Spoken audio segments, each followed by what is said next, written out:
This is Metal Mike, and in this episode I bring you hair metal, controversy, and conspiracy. Me and my associate Ryan bring you ghost musicians, shady business deals, impersonators, and high-level song thievery. Now, are you a fan of this podcast? Then keep the truth alive and consider being a supporter through Anchor. There's a link in the description below. Now proceed with caution if you dare, and check it out. Well, Ryan, welcome to the 80's Glam Metalcast, man. How you doing? I'm great, man. Thanks for having me back again. Yeah, I'll tell you, man, I'm super psyched about this one. I'm a big conspiracy theory guy, and it's not that I always believe the conspiracies, but I always find like alternative points of view kind of interesting, and I also am huge into hair metal, and I started to think, is there any way to combine these two worlds? So that's what we're going to try to accomplish tonight. All right. Well, I think it can work, I think. I think so. I'm going to just throw out a quick disclaimer. So, the title of this video is probably very clickbaitish, right? We've got you in. We've got you to watch this thing. None of these theories are our own. This is all just stuff that is out there that you've heard about, message boards, blabbermouth. It's all out there. And a lot of it's stuff that the bands themselves have claimed or people associated with the bands. Maybe you've heard this stuff before. Maybe you haven't. This might just be a nice place where we can just kind of compile a lot of it. I know it fascinates me. I think you kind of got fascinated by all of it. And you can't do it all. You know what I mean? So, like, somebody's going to come in and say, oh, you didn't talk about this. Yeah, there's no way. There's too much. You can't cover it all. And lastly, I'm not touching Kiss. Kiss needs to be a full episode on its own because there's way too much about Kiss. Okay. So that's... I was going to say the same exact thing about Dawkins. Some of these bands, man, there's a lot. Motley Crue's another one. Like, I know we'll scratch the surface with Crue, but once again, just read the dirt, man. It's all pretty much all there. Oh, yeah. And all I could say in regards to all that is I remember back in the day before social media, you know where I got all this information? Metal Sludge. That thing delivered every day. There was some kind of new crazy rumor or crazy old stories. But, it goes right along with the whole, like, you should never meet your heroes thing, almost. Because, to be honest, sometimes I'm like, man, I wish I was just a fan and not an aficionado. Yeah. Not both, you know what I mean? Yep. And at this point, it's like, I think we talked before about how after reading the Piercy book and this and that, you go, God, they weren't even friends after Invasion. Mm-hmm. And here we are rocking them. I wish I could just kind of have that innocence and rock with Reach for the Sky at Detonator and be okay with it, not knowing all the dirt behind it. But, that's why we're such dedicated fans, and this is why we're doing this today. All right. Well, you know what, man? Without hesitation, I'm going to jump in with my first tale here, and it's Warrant, man. The rumor. It's not even really a rumor anymore. Pretty much the guys in Warrant have agreed that this happened. Bo Hill has talked about it. Mike Slammer has talked about it. That Mike Slammer played either all the solos and probably just the majority of the guitar on Dirty Rotten Filthy Stinkin' Rich and on Cherry Pie.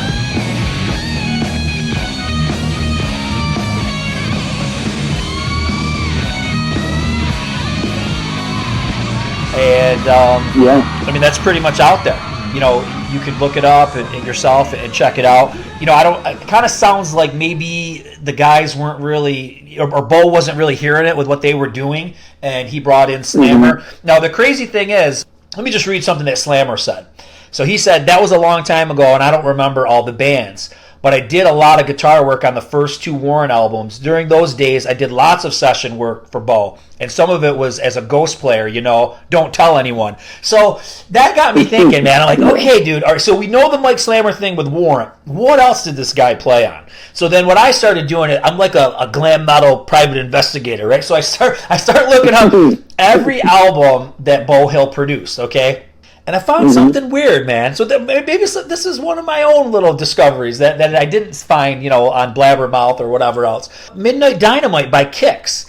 And it says Mike Slammer additional guitars. And it sounds like he played on Walking Away and Scarlet Fever. So I'm not super familiar with that album.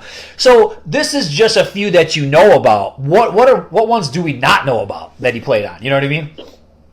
Yeah, totally. And I love Kix. I never knew that. I have all their stuff, and that was actually my choice album for a long time by them. Oh yeah, I'm surprised I never sat there and nerded out on the liner notes and discovered that myself. Yeah. And I think a lot of things, man, as I go back and I try to think back of interviews that I've done with people, some things that they've said kind of reveal some of these things too. Like when I interviewed Joey Allen, I mean, they were promoting like the Cherry Pie tour. I wasn't going to be like a dick and say, "Hey, man, is it true you didn't play on those?" I just can't do that. You know what I mean? It's just not cool. No. It's already been done. It's already been said. But, when I asked him what was his favorite album out of those first three, he did say Dog Eat Dog. And once again, he might just like Dog Eat Dog, but does he like Dog Eat Dog because he really didn't have much, input on those first two? I don't know. Something to think about. Well, he had 5 or 6 years to practice guitar, so he probably nailed those guitars on that album. So while I'm on the topic of Beau Hill, one thing that he said was that we didn't talk about Mike Slammer at all, but he did talk about Reb Beach and Kip Winger, and he said that those were his go-to guys on projects that he did. So once again, makes you wonder, what albums are Kip and Reb on that we don't know about? Now, one that is pretty much also, this is not a secret, it's pretty much established in interviews with Beau Hill and stuff, is that Reb Beach played majority of the guitar on Twisted Sister's Love Is for Suckers. Exactly, which was supposed to be a D solo album, right? Yeah, supposed to be a D solo album, and maybe it was just going to be session guys, you know what I mean, to play on it or whatever, because those guys weren't big at that point. Bo said 90% of it was done by him. When I talked to JJ French, he couldn't remember. He knew he played on some of it. So here's what I did. I went back the other day and I listened to the songs. And if you like that album, go back and listen to the solos. I think you can. I don't think Reb Beach did all of them. I'm going to be honest. I don't think he did 90% of them, the way it's said. Because there's certain songs like Hot Love and Love Is for Suckers, I know that's him. It's not because it's like shredded or going. It's just kind of slick sounding. It sounds like him. And then there's other songs. I want to say the song Tonight and even Wake Up the Sleeping Giant. You listen to those solos and they sound more old school, like kind of like Ace Frehley type of stuff. And if you go back and listen to some of the previous Twisted Sister albums, that's kind of how JJ French plays, And I know Eddie Ojea, I'm not sure. Like I said, I don't sit and analyze guitar solos, but I could tell like a couple of them sounded more old school, and then other ones sounded more slick. So I think when you catch those slicker ones, that's Reb Beach, you know what I mean? But I think those guys were involved, just like the Twisted Sister guys were involved with that album, but probably not as much as we think they were. You know what I mean? So that's another one that people may or may not know. Yeah. Well, listening to Mike Slammer play guitars on his band Steelhouse Lane, and he's got a band called Streets back in the day. Yep. Dude, those two albums are so good. They're so perfect. And I could see how that guy was hired as a session musician on several bands, recording studio sessions, because, dude, I mean, you got the guys in, like, let's just take Warrant, for example. Yeah, we love Warrant. We think they're killer, but I often think, like, man, how much time did you have to practice in the heyday when they were doing nothing but playing every night that's practice in itself, but, doing the Sunset Strip thing. That's a lot of social practice, if you will, besides, sitting there and nerding out on guitar. So I could absolutely see it going that way, and it probably worked out well. I mean, look at the solo for Mr. Rainmaker. Dude, that solo's so freaking killer. Like, I don't know. When I heard this kind of confirmed-ish, it is confirmed rumor about Slammer playing guitars, I went, yes.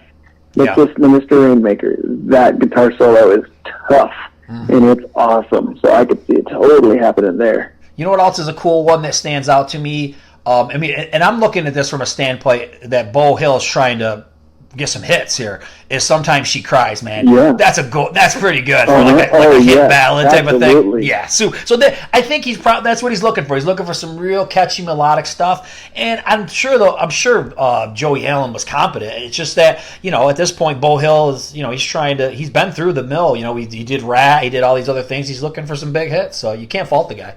Yeah. Totally. So, man, throw me out some of the things you've been looking up. What do you got? Hit me with one. Well, I'll hit you with another ghost musician. Let's talk about the Cinderella drumming saga. Oh, yeah. I got this one, too. There's some, it's not necessarily ghost musicians because they're pretty frank about it, but would they have Cozy Powell? Is that who they have playing? In Fred Curry's place. Yep. Poor guy there was featured on the album cover and in the notes, and they just said, sorry, kid, maybe by the third album. And I think he did play on the third album. I think. Yeah. But, there he was kind of getting aced out on the first two.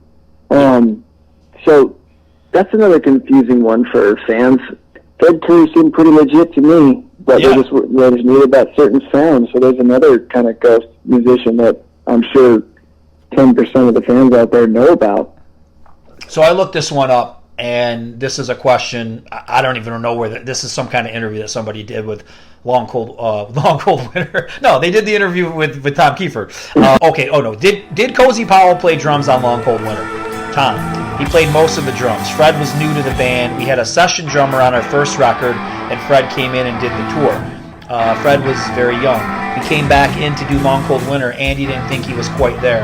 We had a couple of guys come in, and he woodshedded and worked really hard. He played on the next record, Heartbreak Station, and he did a great job. So basically, he's saying that it sounded like there was a bit of a debacle. I think some guy named, hold on, I've got this written down too. Oh, Randy Cortez. Now, there's some rumors out there. This is another one. This was actually, strangely enough, this was just on Metal Sludge the other day.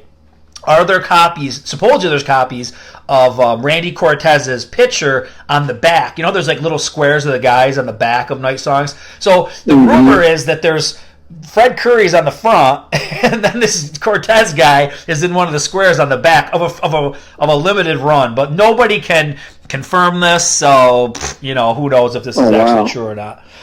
Another thing I gotta look at my album. Yeah, you gotta see which one you got. Now, another thing was Cinderella, which, just look it up. They were supposed to do an album in 1999 with John Clodner there, the guy that brought Aerosmith back, and he actually brought back Rat, and he brought back Great White. He gave them kind of like semi-major label deals in the late 90s, and Cinderella was supposed to be part of that. And then something went wrong. Like I said, check it out, but there was like 3 years where Cinderella were like tied up. They couldn't do an album. They couldn't go on another label, but then that album never came out. So, and that's kind of why Tom started to go the solo route at first, because there was some kind of issue with Cinderella recording because of this litigation. So there's a whole other thing, man.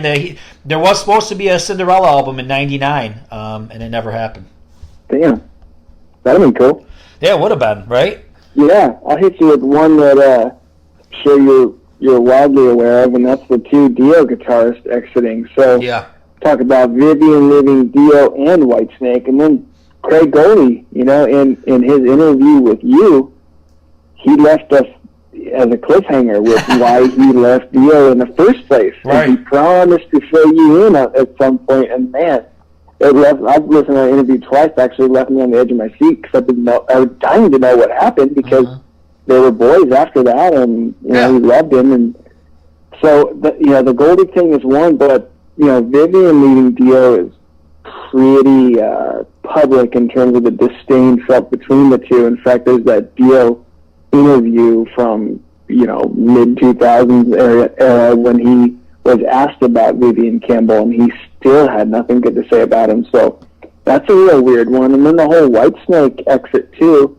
looked like they were prepping to start rehearsing for Slip of the Tongue, and Vivian came in with kind of a shitty attitude, and Coverdale just basically said, "Hey bro, if you're not into this, you're out of here." And that was it for him too, which is weird because Vivian is such a longtime member of Def Leppard. Right. Those guys don't screw around, and they love the fact that they're a brotherhood, and he struggled into some really big shoes when Steve Clark died, and it seems to have been going great for the last 30 years. So I'm confused as to why these personalities didn't work in Dio and Whitesnake, but worked great in Def Leppard. So, that's your cue, because the Goldie interview stuff way more than I do. Yeah, I mean, it's... there's definitely a lot of bad blood. I know, and it goes the other way too. Campbell said a lot of bad stuff about Dio before he died, and and it kind of never really got settled. And that's too bad. Craig Goldie, though, and that honestly, I'll be honest, I've been pushing my podcast in a lot of these message boards, and I think that one came up as well. Like, what is Craig Goldie waiting for? Like, at a certain point, no one's going to care. Too much time is going to pass, and people aren't even going to know what Dio is. If we wait too long. But it's weird. Maybe he's writing a book. Yeah, maybe he's writing a book. But Yeah, it's really weird. I don't know. And you mentioned that they got back together and did it okay anyway. So, yeah, like what happened? And then obviously it blew over and he came back. And there's the whole Tracy G thing. That was a whole other thing where Tracy G gets into detail of how he kind of got pushed out of the band because of the fans. The fans really didn't like him. The fans wanted to return to form, and he wasn't going to be part of that. He had the ability to stay on as like a second guitarist, and he wanted no part of it. And in turn, that was where how I got introduced to Craig Goldie to talk to him. He jumped right in on the comments on YouTube of my video, and he said, "Hey, that's not how it went down. We would have been equals. I really wanted to play with him." So, once again, with all this stuff, man, you got different points of views. Certain people remember it different. What's true? What's false? You don't know. Exactly. You got to remember, I guess this is a business, and these guys are trying to make a living, even though we're just big time fans of it. This is their livelihood, so there had to be a little bit of that mixed in there.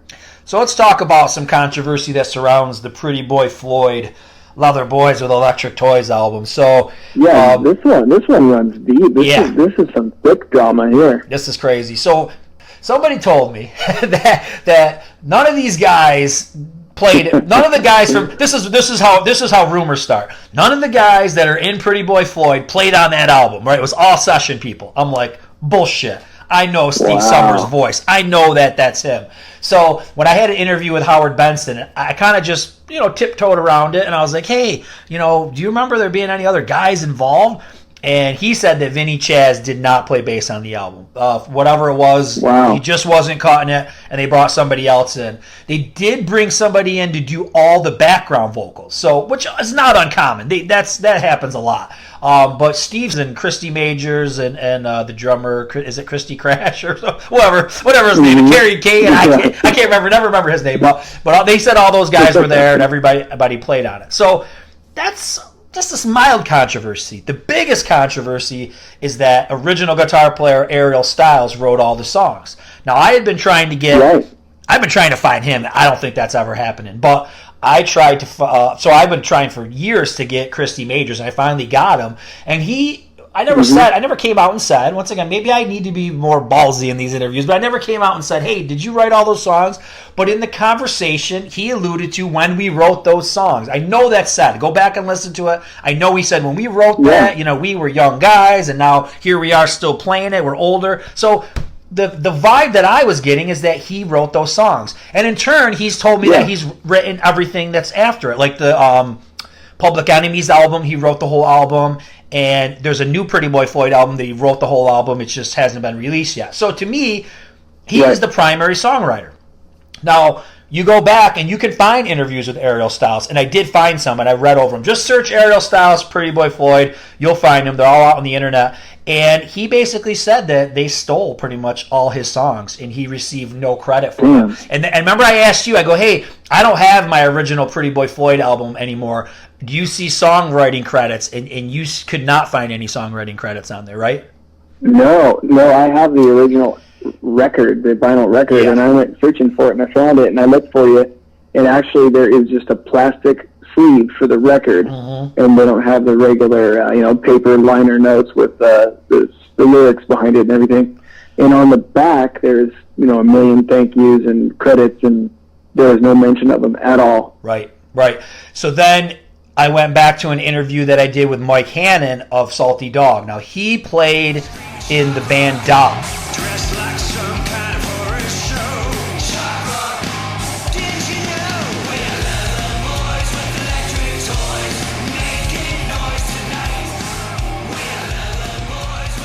Now, the band Doll, if you go back and you look, and it's Carrie Doll is the singer, and if you look at the Doll album, there is a song on there called Leather Boys with Electric Toys, which is the same exact song that is on the Leather Boys with Electric Toys by Pretty Boy Floyd. And now Mike Hannon, when you listen to that interview, he says, I was playing a lot of those songs when I was in Doll, those great songs that Ariel Styles wrote. So, seems like... What year was that thing? Was that well before Pretty Boy Floyd came out? That was before Pretty Boy Floyd came out, yep. So Jeez. You're getting Ariel Styles saying one thing. You're getting Christy Major saying one thing. You're getting Mike Hannon kind of backing Ariel Styles and saying we were playing 48 hours and all that stuff before Pretty Boy Floyd even existed. Then you don't see songwriting credits on the album. So once again, not saying there's a conspiracy theory there or whatever, but there's some weird coincidences there. Yeah, that is weird. Which member was it? Was it him that when you interviewed him, you said, "Oh, welcome to the 80's Glam Metalcast. You know, this seemed like the perfect place for you to be." You know, and he was like, "I guess." Was that the one? I don't know. He was super well natured. No, he had me laughing and he was having a good time. So good. Yeah, he was super cool. Yeah, you know, I mean, he might have started off like that, but I don't really remember. A lot of them. Yeah, well. A lot of drama surrounding that one, man. And they had Bill Coyne was their manager, wasn't it, at the time? He was their manager, like in the '90s when it was kind of all falling apart. And what's weird? Okay. So here's what's weird. So if Ariel Styles got burnt so bad, let's play the other side. Why did he come back to the band in around '91, '92? You know, weird. Well, maybe he wanted to reclaim his, as part of it, he needed to reclaim his stuff to make some money off of it. So, once again, I don't know if there's a lot of money involved with the sales of Pretty Boy Floyd. I don't know who owns that stuff.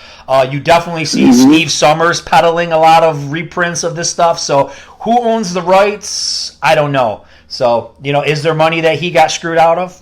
Maybe. Ariel Styles, I don't know. Well, speaking of stolen songs, and a lot of money to be made, the saga and the tales of Joel Ellis and his claim that "I'll Be There For You," the mega hit by Bon Jovi off of New Jersey, was actually written by him and his band called Mary Hoax. Yeah.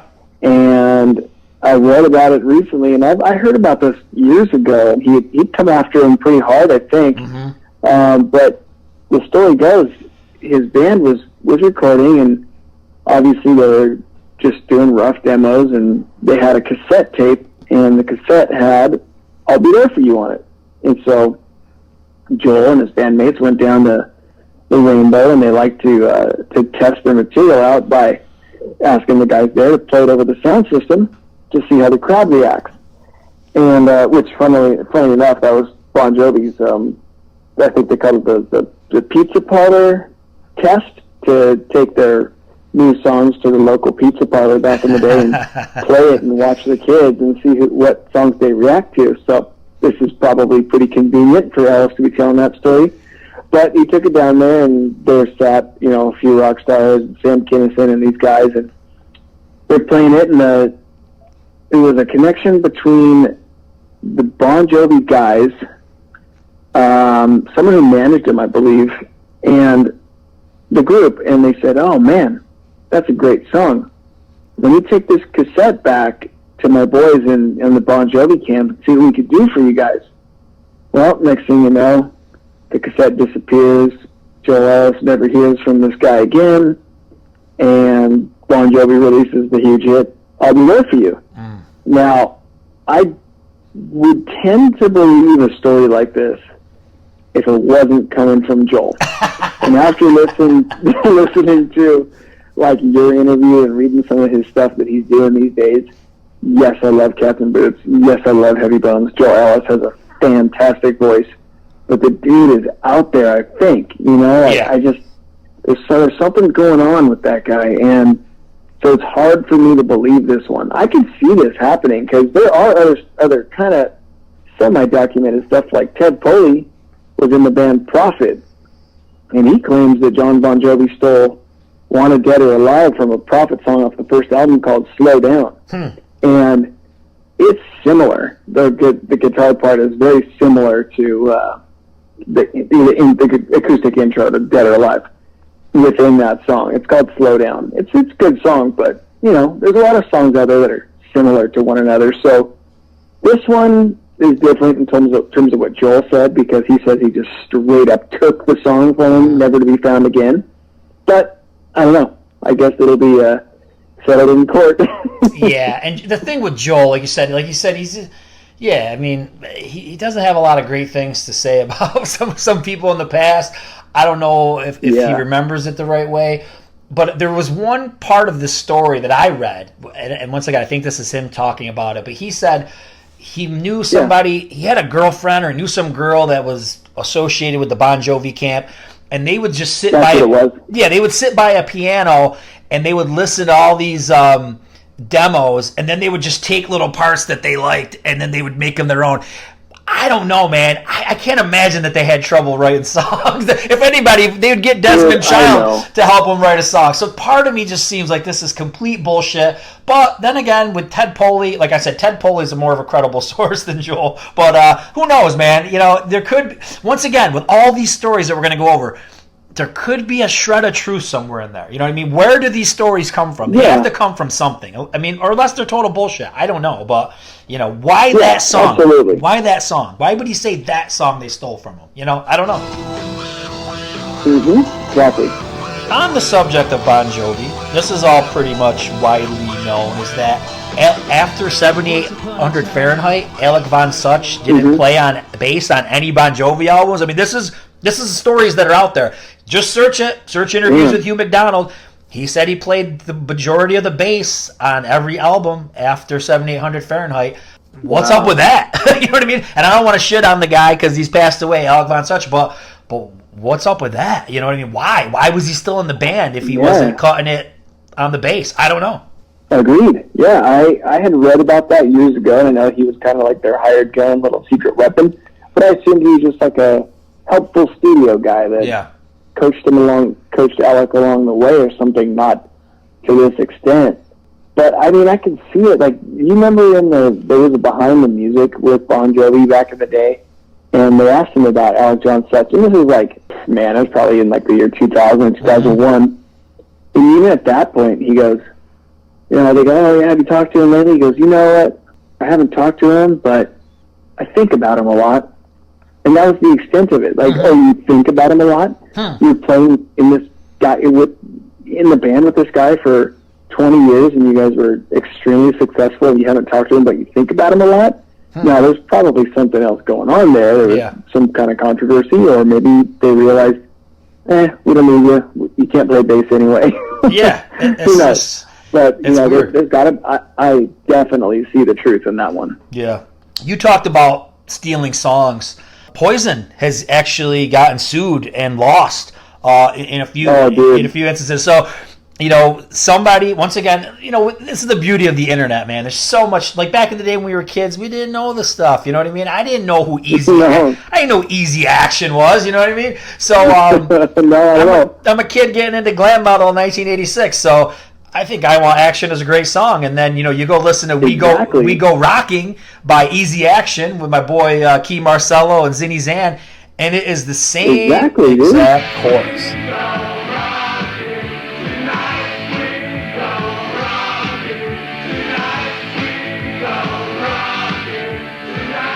So, what do you think?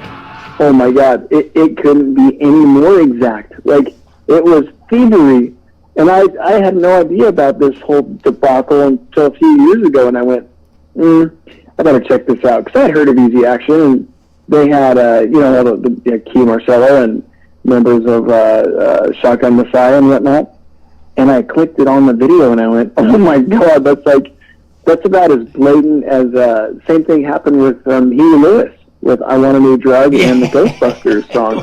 I mean, it's the exact same freaking thing. This one is like, holy shit. Like, they just heard the song and said, mine. Then once again, we talked about when preparing for this episode, when you start searching for that stuff, you start going deeper. Like, there's other things that pop up in search engines. And there is an early 80s band called Kid Rocker. Not Kid Rock, Kid Rocker. Now, check out Kid Rocker. So basically, I think CC was either associated with them or tried out for the band in the early 80s, something like that. But they play, man, that same style that's on Look What the Cat Dragged In, very similar to the Pretty Boy Floyd style. And they have a couple cool songs on YouTube that you can check out. And supposedly, I have found no proof of this, but this is once again total rumor, is that CC lifted Talk Dirty to Me from these guys, that riff. So Is it true? I don't know. But if you listen to Kid Rocker, from what you can find on YouTube, you could say, yeah, it's very similar style, so interesting. Who knows? Oh, yeah. Yeah. Crazy. Yeah, that one is blatant. And it's stood up in court where they actually lost. They lost, yeah. So this one was pretty bad. Now this one might be our only story of this, or maybe there's more, but this will be the first time we'll talk about like a love triangle, the romantic side of the drama. Ooh. And this is with Ricky Rocket and Richie Kotzen. I remember kind of like hearing there was something there. Like that's how he got kicked out of the band. But I really didn't know much about it beyond that. So I kind of looked into it a little bit. So it sounds like earlier, maybe in '93, Ricky Rocket's fiance left him. And then months later, they find out that now she's going out with Kotzen. Now, did she leave him for Kotzen? I don't know. I don't really even care, to be honest with you. But this is a move of betrayal, and they kick Kotzen out of the band. So, I mean, like I said, look it up. I might not be saying it exactly right, but that's basically what it is. Oh, yeah. And again, to refer to the old behind the music back in the old days, Brett talks all about this and says they found out what was going on, and he claims they pulled the tour bus over, kicked his ass, and threw him off the bus. I remember that. Yeah, I do remember that. So that's what he said. Probably, a little bit of drama added to that one, a little flair added to that one, but hey, homeboy deserved it. Yeah. So adios, even though he's a good musician and a great singer, all that, but you can't breach that line. So. Yeah, it is kind of messed up. Dude, I know you're huge into Def Leppard. What do you got? You must have something for Def Leppard. I know there's some conspiracies around these guys. Oh, dude. Well, real quick, can I just throw out before we go into Def Leppard, even though I have a good one for them, another love triangle? Yeah. / some rumor. Yeah, let's hear it. When we opened the door to that one, I thought, oh, okay. Do you remember back when Vince came out with Exposed? He came out with the video, Can't Have Your Cake. Yeah. And who was the star? Pamela Anderson. Right. And what was Vince up to back then? Humping everyone. Right. And he claims that he humped Pamela before Tommy, and Tommy freaking hated that rumor and tried to squash that one as best he could because they were not the best of friends at that time when Tommy got with her, but Vince still claims that he got Pamela before Tommy, and that really pisses him off. So, me being a big Vince supporter, I support that rumor. The crazy thing is, though, when I read the dirt and I realized that, like, it was like Tommy and Vince knew each other pretty much before any of the guys did, and they were pretty chummy in high school. And then to think like how they pretty much got right into fisticuffs around 1999, and they really hated each other. Kind of weird. And I know a lot can happen over the years to make people change, but I always thought that was kind of weird. I always knew they didn't like each other, and that was a big thing that, once again, honestly, I didn't even think about talking about this, but supposedly Vince sucker punched him or something in the face around this time, and this was the time when he was leaving the band or something. You remember that? Yeah, I do. I remember reading about that too. Absolutely. All right, dude, you opened up the can of worms. You had to say Motley Crue, and I'm going to just put the one out there right now first that maybe people don't remember this, or if you're younger, you don't remember this, man, but we got to talk about the Nikki Sixx imposter, Matthew Tripp. Shout! Shout! Shout! Shout! Shout! Shout! Okay, so... Oh, yeah, what a weird one that was. I remember this plain as day. I remember reading the magazine. It was Kerrang! Magazine. I remember being in a mall or something and reading this thing. And, honestly, I'll be honest, I have gone way down the wormhole with this over the past couple of days, trying to figure out what the real story was, because it's hard to find the actual Kerrang! Article. You can just find people talking about it and stuff. So basically, I'm going to just give you the high-level gist of it, is that Nikki Sixx was in a tragic car accident that put him either paralyzed or in a coma, and they needed a fill-in. So they get this guy, Matthew Tripp, and supposedly, I hear different stories. He was either in the band from 83 to 84, so some stories I hear that he was in the band then, And then other stories said he was in the band from like 83 to 85. So whatever the story, he was in the band for supposedly for a certain amount of time. And he wrote some of their songs, right? So he's got a whole laundry list of things that supposedly, he wrote. And I guess the guy was kind of into some demonic stuff, and he says that it was originally called Shout with the Devil. I remember reading that way back in the day in Kerrang. Funny thing is, when you read The Dirt, Nikki Sixx says the same thing, that it was the song was originally called Shout with the Devil, and then when he got freaked out about all that stuff, they changed it. So that's weird how the Trip thing and Nikki Sixx's viewpoints kind of went together. So basically, they're just he's just trying to say that that's what he did, and then he got kicked out of the band when Nikki Sixx was okay. But people have really dug deep into this one, and there's a lot of things out there, and I sent you one, and I'll put this out on Twitter once we get this interview out there. Nikki does have some different looks when you go through the years. If you look at him in 81, he has a very kind of like chiseled chin, very cubic almost, chiseled like a Batman chin or something like that. You look at his chin around Theater of Pain, it's very round. Now, does that mean he just put on some weight on his face? He was obviously doing a lot of drugs and drinking and stuff, so could that be part of it? And then you look at him again around Feel Good, and he's got that same chin again. So you can look at, there's a lot of inconsistencies, and they even say back to this Matthew Tripp thing, they say there's a lot of inconsistencies with height. So Nikki, for the most part, always is towered over Vince. But then when you look at them in Theater of Pain, they almost seem very close in height. That could be one guy's wearing heels, one guy's not. Another thing is they said that Matthew Tripp was basically broke. He was just like a nut job, loser. I hate to say that, but that's basically what it is. But he had the most expensive tattoos that were the exact replicas of Nikki Sixx, And even people that were close to him say they don't necessarily believe what he was saying, but the dude had a lot of stuff in his arsenal. He had a speeding ticket that was made out to his name, but the car was registered to Mick Mars. These are just weird claims. Somebody else claimed that different thing. He had a lot of pictures of being backstage with the band and all kinds of stuff. So once again, the dude's probably a nut bar, just trying to get some attention. But it sounds like there's some weird stuff out there, man, about Motley Crue with this whole story. So what do you think about it? Yeah, were those pictures of him being backstage with the band, were those ever released, or were those released in the 80s, or were they released now and they could have been photoshopped, because it definitely wasn't happening then? No, I don't know about released, that. Yeah. But then the other connection was the Mick Mars connection, where he said that Mick was the one that contacted him in like 82. Yes. Because that's when Nicky was supposed to have gotten in this accident. Yep. But I don't think at that point anybody had the foresight. You know what I mean? Like, they were just coming out with Too Fast for Love on Elektra, and I don't think anybody was foreseeing Motley being what Motley turned into in 82. No. Other than, a few insiders, but not to the extent that the success they achieved. So that is the part of the story that kind of aced me out at the start of it, because I was thinking,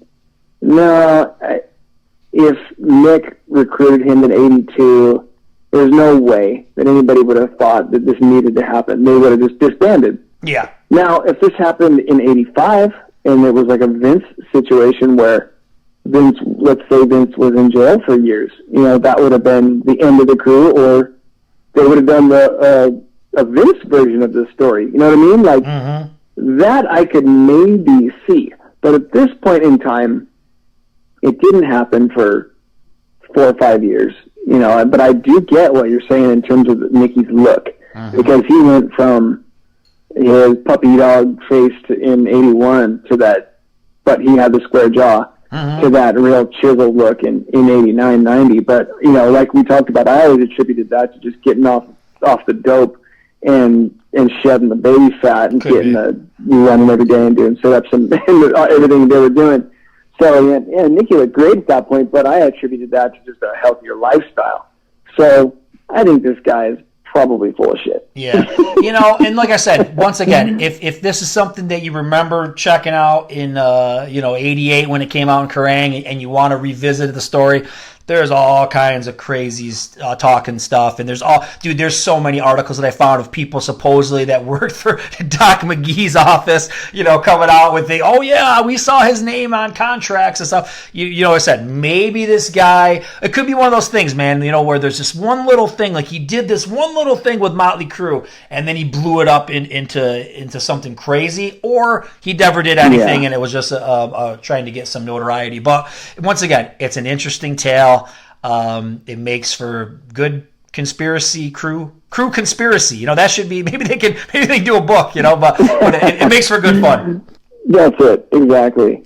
All right, so once again, we don't have, there's so much with Crue, but what about this one? Now, as I research Ghost players and all this stuff, this also seems to be pretty well known. I didn't know it, that DJ Ashba played all the rhythms on Saints of Los Angeles. Had you ever heard that one before? I have heard that, and I don't know why that would have been. I mean, if Nick could go on the stadium tour in 2022, why couldn't he have played studio guitar to Saints of Los Angeles in what was that, 08 or something like that? Yeah.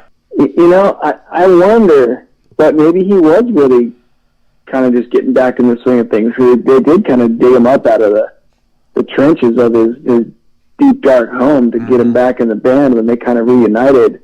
So maybe he was at that low point and he wasn't on his meds and he was broke and divorced and all this and that. But, Asheville was a hot young guitar player playing in Mickey's other band, so maybe Mickey was, into his style more at that point.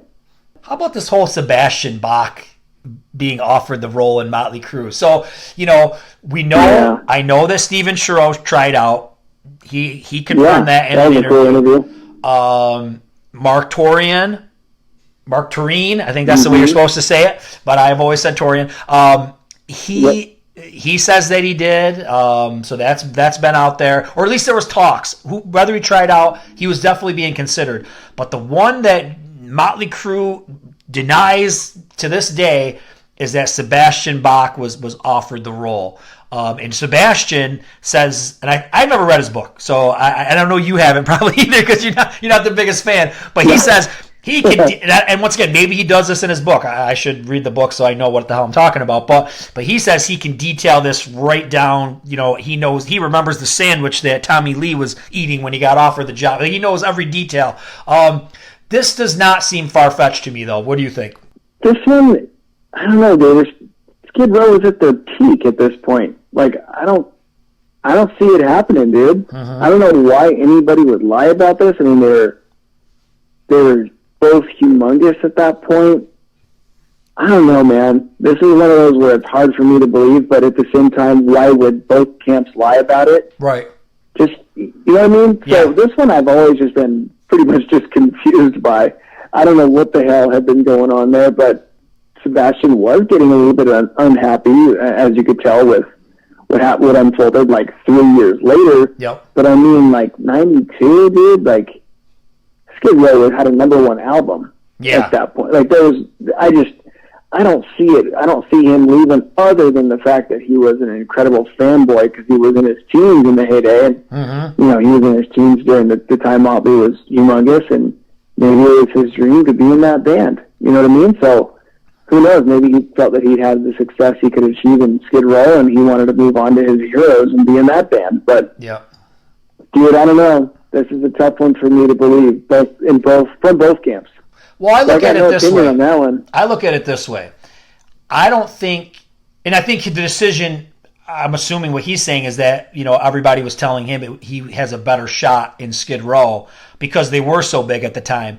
But I think for Motley Crue, that would have been a no-brainer on a commercial. And I've said this before on my Twitter site and in different videos. I think commercially this would have been a slam dunk for Motley Crue. It'd be almost like the Sammy Hagar thing with Van Halen. You're bringing in a known guy. You're bringing in a guy that's huge right now. You know what I mean? With a huge fan base. That would have been a commercial slam dunk. The Karabi thing, I know you're not a big fan of that album. I do like it. But once again, he wasn't a household name And maybe that was part of it, why it didn't work. Vince was a huge personality and a big piece of the band. So I don't know, man. I think Crue had more to gain at that point than Sebastian. But if Sebastian had the crystal ball and he knew what was coming, maybe he would have made the move. But once again, he was kind of riding high on the success. He had no idea that it was all going to get pulled out from under him. That's right. Exactly. Last one about Crue, man. So this is another one. I remember reading this. I can't find a thing on it now, and I know why, because Blackie Lawless is about to put out a book. But he was putting all kinds of journals out there on the W.a.s.p. Nation website, and he said that when he was in the band Sister, they had all kinds of pentagrams and all kinds of evil stage imagery, and they wanted to kind of get away from that and kind of do more of a shock rock thing, is what they ended up doing with W.a.s.P. And he sold all that shit to Nikki Sixx.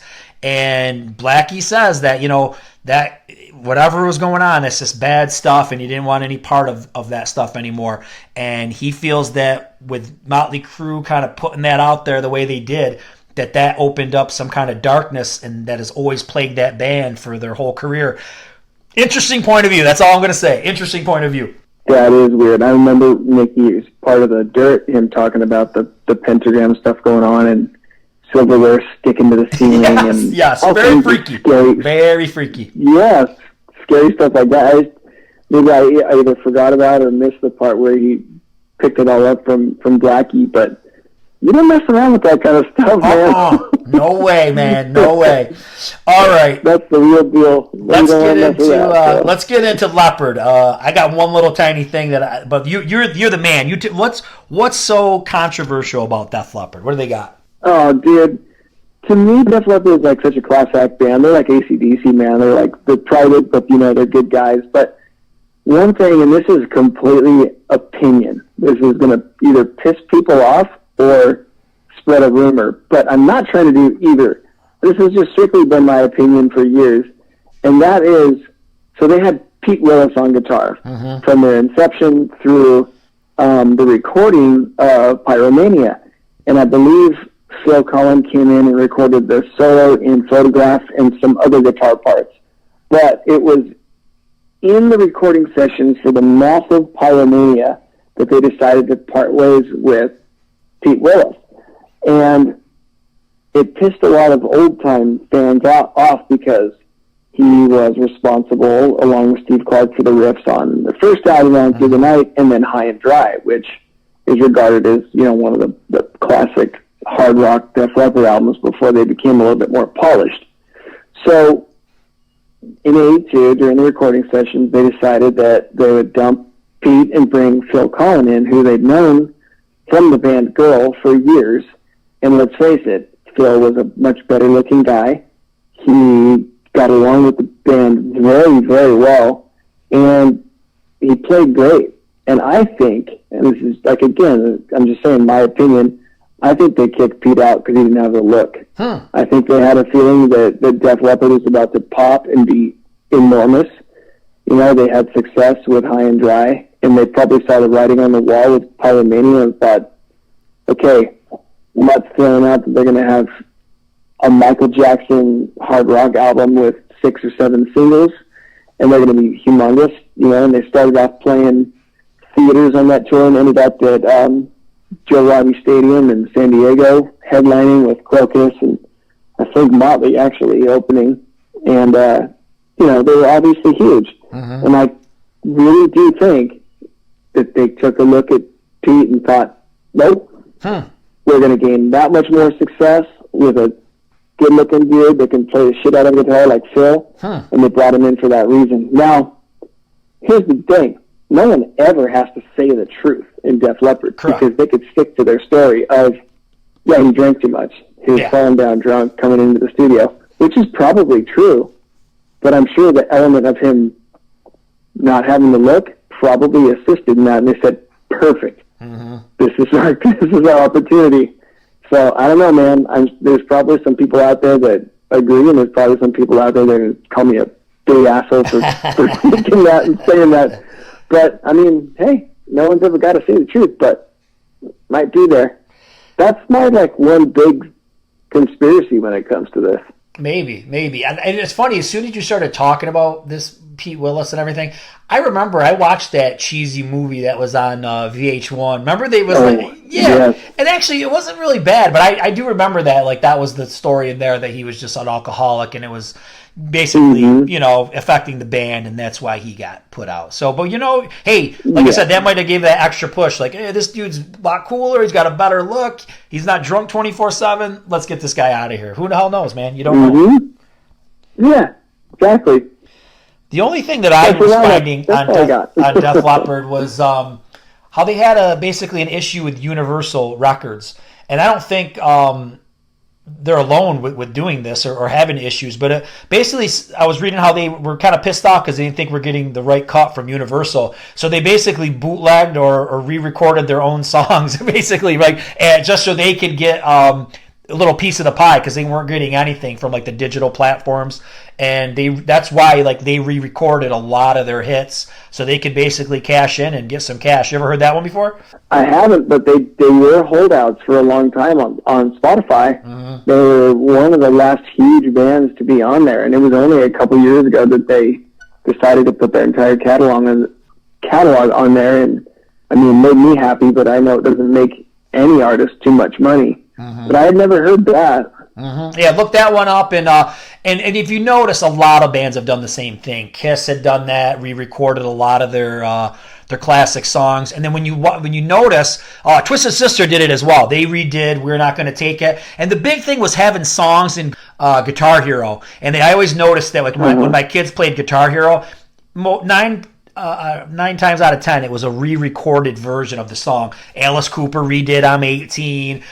Twisted Sister redid "We're Not Gonna Take It." And to the average kid who doesn't really know this music, they would never know. But I could tell that these were re-recorded, and they were good, but they weren't like the originals.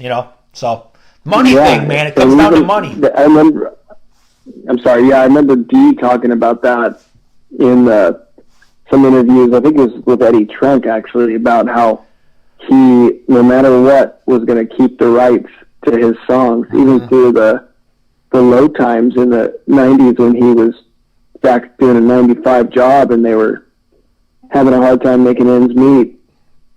He even said at that point he could have sold the rights to his songs and financially gained, but man, it's really done him well ever since, because his songs are in every commercial and every movie. Big time. So that's a damn good idea, damn good choice he made. So here's a real dark one, man, and I got to go back to an interview I did with Greg Chason of Badlands, and basically just I asked him straight out, man, because I like Badlands. I'm like, why is Badlands not on Spotify? What's going on? Why can't I ever find any Badlands on there?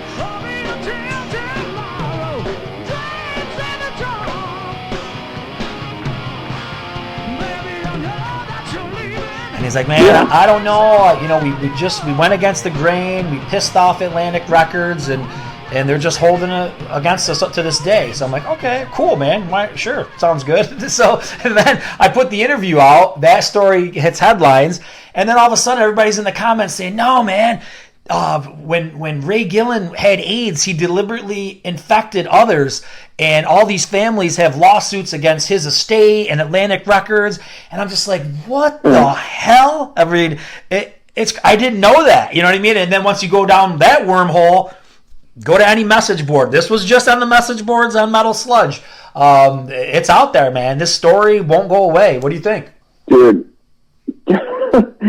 I had never heard that until you kind of brought it up in the last couple of weeks, and I did a little bit of research, but man, if that's true, I don't blame these record companies for holding these guys' music. I mean, if that's true, I hope it's not, obviously, but I've never heard something like that before. That's about as low as it gets, and not knowing the guy, I certainly didn't see that coming, especially from the people that still speak pretty highly about him, that are his peers and other musicians. So I hope that story is true, and that there's some kind of business misfortune that went on and not something personal like that, obviously. Right, yeah. And like, you can always get trolls that are going to throw that out there in the comments, but like, once again, where's the proof?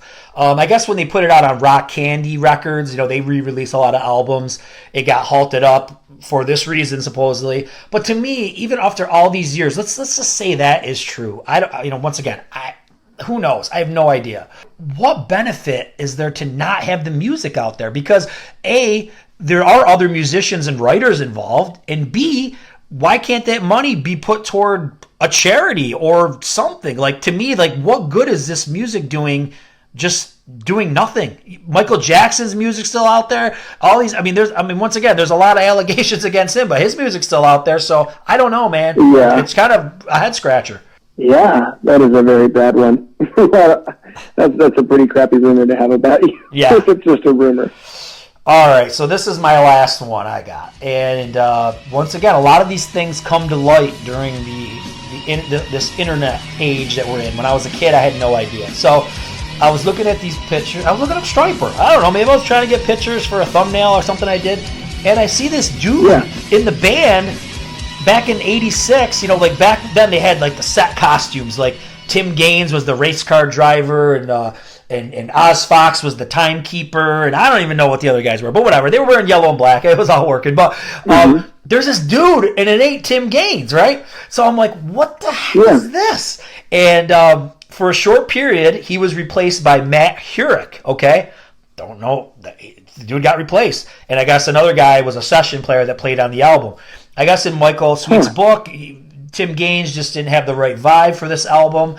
And then just by some strange coincidence, this other dude's out. Tim Gaines is back in, and he's on all the album art, But once again, I wasn't reading inside of album liner notes to this level. Maybe it says additional bass. That's the secret code word, right? Additional drums, Cozy Powell. Exactly. You didn't know he played the whole damn album. You know what I mean? So like somewhere on that album it probably says additional bass. But yeah, Tim Gaines did not play on To Hell with the Devil, but he did all the videos. He did the tour. That one kind of blew my mind. I never knew that, and it seems like a mid-career shift like that is a pretty big deal, especially at that point when they're just kind of taking off and getting huge. I never knew that. I'll have to go back and look, because I have that collection of all those old magazines. Yeah. Maybe they snuck one in there, and maybe it's by accident or not. And then I'm not going to get too much into this story because I don't. Who knows what's true or not? But back to Tim Gaines, there's a lot of controversy that surrounds him in and out of this band. He's kind of been in and out a few different times. I think he was, when they regrouped, he wasn't there in the early 2000s, and then he just was out, whether they let him go, he quit, whatever. And now the guy from Firehouse, Perry Richardson's in there. But he claims that the guys in Striper didn't like that he was getting a divorce, didn't like his new wife. They're saying it had nothing to do with that. They just were set with him, and he went on a real tirade. Once again, I think I did listen to a podcast more recently with him, and he says he regrets a lot of the things he said. Don't know if it's true or not, but he basically came out and said that Michael Sweet lives kind of like the high life, makes crap loads of money off of Striper, and the other guys don't make shit. They're just kind of like session dudes, and they just kind of have beat up cars. And once again, I don't know if that's true, man, but this is the kind of stuff that happens, in bands. So. Yeah, I can see that. I mean, I do follow Michael Sweet on social media, and it looks like he lives a good life. And the other guys kind of just everyday Joes. Yeah. So I could see that happening. Well, there's one I want to put to bed, though.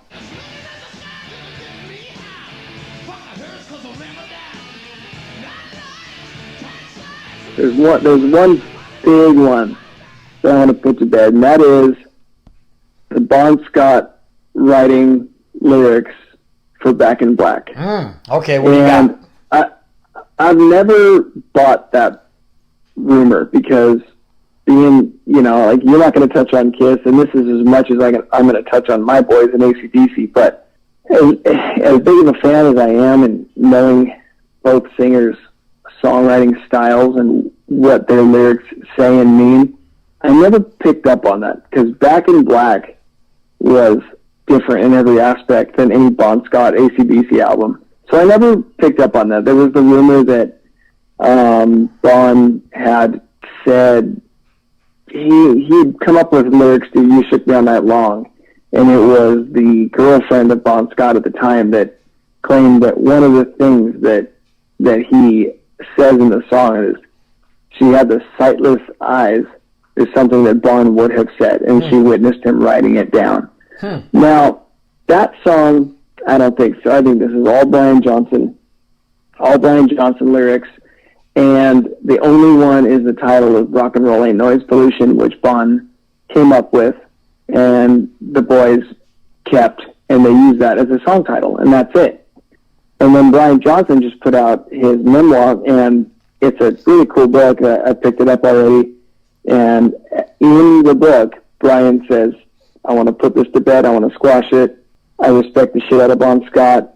I love him. He did not write a single lyric for Back in Black. It was all me. I had like 5 weeks to do it, and I knocked it all out. Nice. So I want to put that one to bed, and I do believe Brian Johnson, and just being a fan, I think that the lyrics are completely different than anything Bon Scott would have come up with. So that was a big AC/DC one. Now, we'll save our AC/DC and Kiss conspiracy episode for another time, Later part date. 2. One last one that came to mind, and I should have mentioned this when Blackie Lawless came out. This one's kind of come up to light just in recent times. So, obviously, a lot of guys in and out of a W.a.s.p. You know, obviously Steve Riley, Johnny Rod, you name it. A lot of guys in and out of W.a.s.p. But one shitty thing that Chris Holmes claims is, and this kind of goes back what I was thinking with Stryper, that sometimes this happens because somebody kind of takes control of the band and writes a lot of the songs. And when you write the songs, that kind of is the cash cow.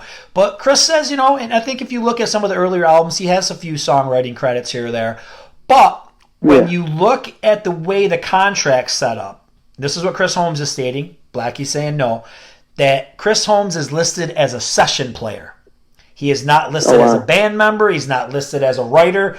And he says that because of the way he thought Blackie was looking out for him, and Blackie put him in as a session player on the W.a.s.P. albums, that he doesn't get shit off of any kind of writing that he did or anything that he came up with. So, once again, is that just with all these stories, man, when people come out, are they just bitter because, they got kicked out of the band or there's hard feelings, or is there some screw jobs that take place? Once again, that's the controversies of hair metal. Because, yeah, dude, because it makes sense, because I've always seen pictures and read about Blackie living the high life, and I'm going, dude, W.a.s.P. was big, but they weren't that big. It's like, how is this guy affording the shit he affords and living the life he lives and kind of recognized and touted as this, like, giant rock star when, yeah, that W.a.s.P. was pretty freaking big, but they were never, I mean, correct me if I'm wrong, but were they headliners? Like, maybe for a couple years, tops? Yeah, small places, never any place huge, no. Yeah, and, like, they didn't sell millions. Nope. So I could see if that were the case, contract-wise, what little or to, semi-pretty decent success they had, he would cash in on all of it, and that may be why he's living the life he lived. Yeah. And regarded as one of the more wealthy, famous-ish rock stars out there. But, man, that makes sense now that you're saying that, because I have read and seen interviews with Chris Holmes, and he ain't exactly tearing it up either. So, yeah, I see that one being true. Yeah, so, well, man, this was good, and I just can't wait to put this one out there, and I can't wait to all the people to jump in and say, oh, you forgot about this one, you got to hear about this one. And in reality, I want to hear what people have to say. I hope they pull out a few that we missed, and like I said, we're an hour in, and this is pretty much the cutoff, but, you could go for, like I said, if you threw Kiss in the mix or some of these other bands, you could go for hours. All right, man, have a good one. Thanks as always. Yeah, of course, anytime. Talk to you, buddy. Bye. Forget everything you heard in this episode. Try to go on and live a normal life. Rock on!